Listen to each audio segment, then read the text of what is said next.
Welcome back to Likhita vlogs. So ಇವತ್ತು ನಾವು ಮಾಡ್ತಿರೋದು ಶೆಕೆ ಹಪ್ಪಳ. ಸೊ ಬನ್ನಿ ನೋಡೋಣ ಹೇಗೆ ಮಾಡೋದು ಅಂತ. ಸೊ 1 ಕಪ್ ಅಕ್ಕಿನ ನೆನೆಸಿ ಅದನ್ನು ರುಬ್ಬಬೇಕು. ಸೊ ಓವರ್ನೈಟ್ ನೆನೆಸಿಡಿ, ರುಬ್ಬಿ ಮಾರ್ನಿಂಗ್ ರುಬ್ಬಿದ್ರೆ ಈ ಥರ ಕಾಣುತ್ತೆ. ಸೊ ಇದಕ್ಕೆ ನಾವು ಅಜ್ವಾನ್ ಕಾಳು ಸ್ವಲ್ಪ ಅಂದರೆ 1-2 ಸ್ಪೂನ್ ಹಾಕಿ, ಅದಾದಮೇಲೆ ನೋಡ್ತಿರ್ಬೋದು ಉಪ್ಪು ಹಾಕ್ತಿದ್ದೀವಿ. ಉಪ್ಪು ಅಷ್ಟೇ ರುಚಿಗೆ ತಕ್ಕಷ್ಟು. ಆ್ಯಂಡ್ ದೆನ್ ಕಮ್ಸ್ ಇದಕ್ಕೆ ಮೋಸ್ಟ್ ಏನಂತ ಹೇಳ್ತಾರೆ, ಒಂಥರ ಫ್ಲೇವರ್ ಕೊಡುತ್ತೆ ಬಿಳಿ ಎಳ್ಳು. ಸೊ ಬಿಳಿ ಎಳ್ಳು ಎಲ್ಲರಿಗೂ ಗೊತ್ತಿರಬೇಕಲ್ಲ, ಅದನ್ನು 1-2 ಸ್ಪೂನ್ ಹಾಗೆ ಹಾಕಿ ನಾವು ಈಗ ಸುಮ್ಮನೆ ಕೈ ಆಳ್ತಲ್ಲೇ ಹಾಕ್ತಿದ್ದೀವಿ. ಸೊ ನಮ್ಮ ಅಮ್ಮಂಗೆ ಆಬ್ವಿಯಸ್ಲಿ ಅವತ್ತು ತುಂಬ ವರ್ಷದಿಂದ ಅಡುಗೆ ಗೊತ್ತಿರೋದ್ರಿಂದ ಕೈ ಆಳ್ತಲ್ಲಿ ಹಾಕ್ತಾರೆ. ಸೊ ನೀವು ಪ್ರಿಸೈಸ್ಡಾಗಿ ಹಾಕಬೇಕಂದ್ರೆ ನೀವು ಸ್ಪೂನ್ನ ಯೂಸ್ ಮಾಡ್ಕೊಬೋದು. ಬಟ್ ಅದೊಂಥರ ನಂಗೆ ಅದು ತುಂಬ ಇಷ್ಟ. ಯಾಕಂದರೆ ಪುಳಿಯೋಗರೆಲಾಗಿರ್ಬೋದು ಆ ಥರ ಎಳ್ಳು ಸಿಕ್ಕಿದಾಗ ತುಂಬ ಚೆನ್ನಾಗಿ ಅನಿಸುತ್ತೆ. And it's very good for oil glands. And ಇಲ್ಲಿ ನಾವು ನೋಡ್ತಿರ್ಬೋದು ಚಿಲ್ಲಿ ಫ್ಲೇಕ್ಸು ಸಿಗುತ್ತೆ ಅಂಗಡಿಗಳಲ್ಲಿ, ತೊಗೊಬೋದು ನೀವು. ಬಟ್ ಅದಕ್ಕಿಂತ ಇದೇ ಬೆಟರ್ ಮನೇಲಿ ಮಾಡ್ಕೊಳ್ಳೋದು.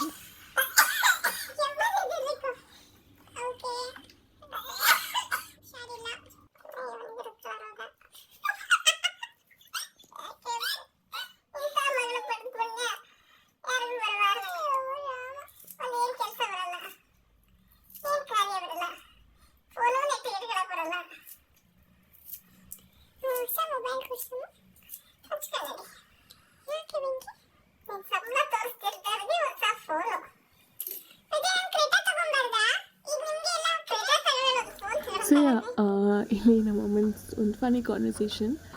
ಸೊ ಅದ್ರ ಮಧ್ಯದಲ್ಲಿ ನಾವು ಕೊತ್ತಂಬರಿ ಸೊಪ್ಪನ್ನ ಹಾಕಿದ್ವಿ. ಅದನ್ನು ಹಾಕ್ಬಿಟ್ಟು ಮಿಕ್ಸ್ ಮಾಡಿಬಿಟ್ಟು ನಾವೇನು ಮಾಡಿದ್ವಿ ಅಂದರೆ ಒಂದು 5-10 ಮಿನಿಟ್ಸ್ ನಾವು ಫ್ರಿಜ್ಜಲ್ಲಿ ಇಡೋಣ. ಬಿಕಾಸ್ ಅದೊಂಥರ ಕನ್ಸಿಸ್ಟೆನ್ಸಿ ಬರಬೇಕು. ಆ್ಯಂಡ್ ಇದು ನಮಗೆ ಕರೆಕ್ಟಾಗಿ ಹದ ಇದೆಯೋ ಇಲ್ವೋ ಅನ್ನೋದಕ್ಕೆ ಒಂದು ಟೆಸ್ಟ್ ಕೂಡ ಇದೆ ಗೈಸ್. ಏನಂದರೆ ನಾವು ಸ್ಪೂನ್ ಯೂಸ್ ಮಾಡ್ತಿದ್ದೀವಲ್ಲ, ಸ್ಪೂನ್ ಹಿಂದ್ಗಡೆ ಒಂದು ಗೆರೆ ಹೇಳಿದಾಗ ಒಂದು ಕೈಯಲ್ಲಿ ಸುಮ್ಮನೆ ಹಾಗೆ ಒಂದು ಗೆರೆ ಹೇಳಿರಿ. ಸೊ ಅದೊಂದು ಸ್ವಲ್ಪ ಬೈಫಿಕೇಷನ್ ಥರದ್ದು ಕಾಣುತ್ತೆ. ಸೊ ಹಂಗೆ ಬಂದರೆ ಪಕ್ವಾಗಿದೆ ನಮ್ಮ ಹಿಟ್ಟು ಮಾಡೋಕ್ಕೆ ಅನ್ನೋದು ಒಂದು ಅರ್ಥ. ಸೊ ಆ ಥರ ಮಾಡಿಕೊಂಡು ಈ ಥರ ಹವೆ ಮೇಲೆ ಬೇಯಿಸೋದ್ರಿಂದ ಇದನ್ನು, ಸೊ ಒಂದು ಪಾತ್ರೆ ತೊಗೊಂಡು ಅದ್ರ ಮೇಲೆ ಬಟ್ಟೆ ಹಾಕಿ ಗಟ್ಟಿಯಾಗಿ ಅದರೊಳಗೆ ಸ್ಟೀಮಿಂದನೆಲ್ಲ ಬೇಯಬೇಕಾಗಿರೋದು. ಸೊ ಈ ಥರ ಮೇಲ್ಗಡೆಯಿಂದ ಹಾಕಿದ್ರೆ ಅದೇ ಎದ್ದೇಳುತ್ತೆ. ಆ್ಯಕ್ಚುಲಿ ನೋಡ್ಬೋದು ನೀವು, ನಾನು ಇದನ್ನ ಸ್ಲೋ ಮೋಷನ್ ವೀಡಿಯೋ ಹಾಕ್ತಿದ್ದೀನಿ ಸೊ ದ್ಯಾಟ್ ನಿಮ್ಗೆ ಗೊತ್ತಾಗಲಿ ಅಂತ. ಸೊ ನೋಡಿ.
ಸೊ ನಾವು 1 ಕಪ್ ಅಕ್ಕಿ ತೊಗೊಂಡು ಮಾಡಿದ್ರಿಂದ ನಮಗೊಂದು ಆಲ್ಮೋಸ್ಟ್ ಒಂದು 100+ ಹಪ್ಪಳ ಬಂತು.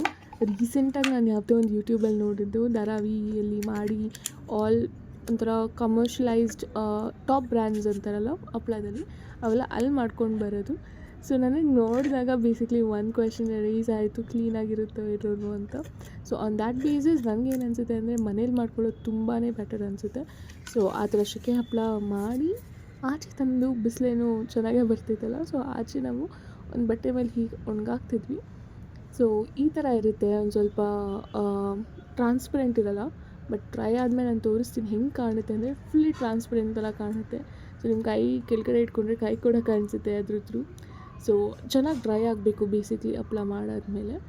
2 ಥರ ಹಪ್ಳ ಮಾಡ್ತೀವಿ ಅಲ್ವಾ, ಲೈಕ್ ಇದೊಂದು ಸೆಕೆ ಹಪ್ಪಳ, ಇನ್ನೊಂದು ಅಂದರೆ ಒಂಥರ ಸೇಮ್ ಚಪಾತಿ ಹಿಟ್ಟು ಥರ ಕಲಿಸ್ಕೊಂಡು ಅದನ್ನು ಹದ್ವಿ ಆ್ಯಂಡ್ ದೆನ್ ಅದನ್ನು ಹೀಗೆ ಹೊಣ್ಗಾಕ್ತೀವಿ. ಸೊ ಆ ಥರ ಹಪ್ಳನೂ ಮಾಡ್ತಾರೆ. ಬಟ್ ಈ ಹಪ್ಪಳ ಒಂದು ಸ್ವಲ್ಪ ಟೇಸ್ಟ್ ಚೆನ್ನಾಗೇ ಇರುತ್ತೆ, ಲೈಕ್ ಬೇರೆ ಥರ ಇರುತ್ತೆ, ಬಟ್ ಸೂಪರಾಗಿರುತ್ತೆ.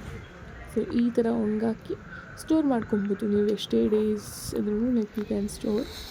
ಸೊ ಈ ಥರ ನಮ್ಮ ಹಪ್ಪಳ ಡ್ರೈ ಆಗಿ, ದಿಸ್ ವಾಸ್ ಆಫ್ಟರ್ ಒಂದು ಈವ್ನಿಂಗ್ ಟೈಮಲ್ಲಿ ತೆಗ್ದಿತ್ತು. ಸೊ ನೋಡ್ಬೋದಲ್ಲ ನೀವು, ಟ್ರಾನ್ಸ್ಪರೆಂಟ್ ಆಗಿದೆ.